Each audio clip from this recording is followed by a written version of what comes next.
Got 30 minutes?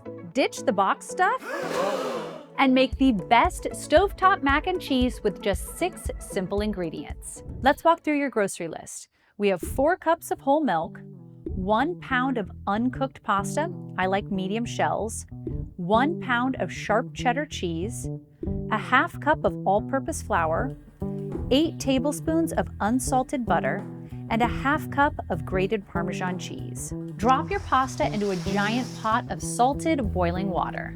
Next, you're gonna add your 4 cups of whole milk to a small saucepan over low heat. Now, the most important part when it comes to mac and cheese is, of course, the type of cheese.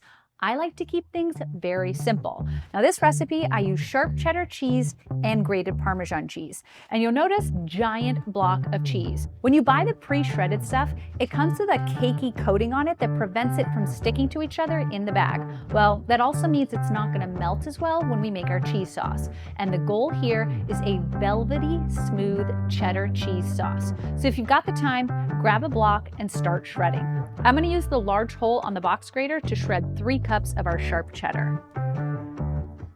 Now, if you wanted to swap in half white cheddar or even any other variety of cheese, you absolutely could, but I like to keep this the most basic, simple, straightforward cheddar mac and cheese.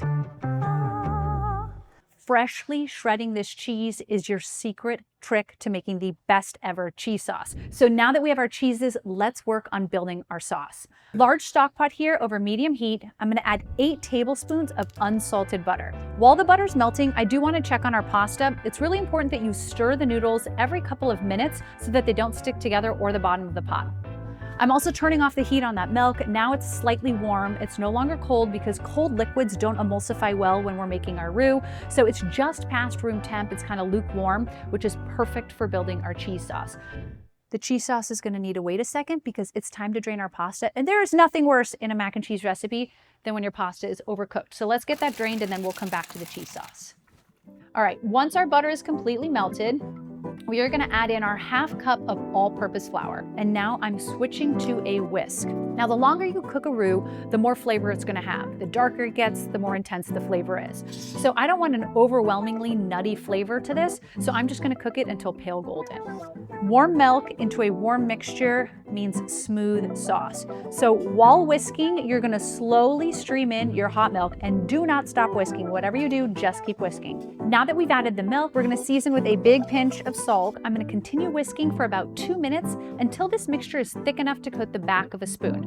Now, this is a term called nappe, where if you draw your line down the center of the spoon, the 2 sides of the liquid should stay separated. That right there means your sauce is the perfect consistency. Let's go ahead and stir in the cheese. I like to do this just in small batches to make sure that it really gets mixed in. Look at how beautifully that cheese incorporated.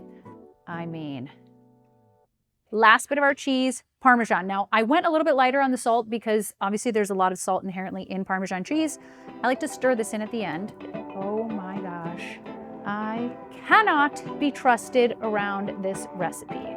Now I'm gonna keep stirring just until I see that that Parmesan has melted and is incorporated into our sauce. Drained pasta going right into the pot here. And now we stir.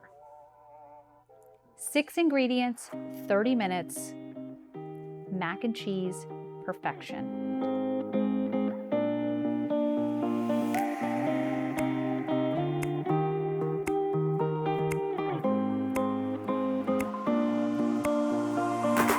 Oh, I meant to stick the camera in there. There you go. You're welcome.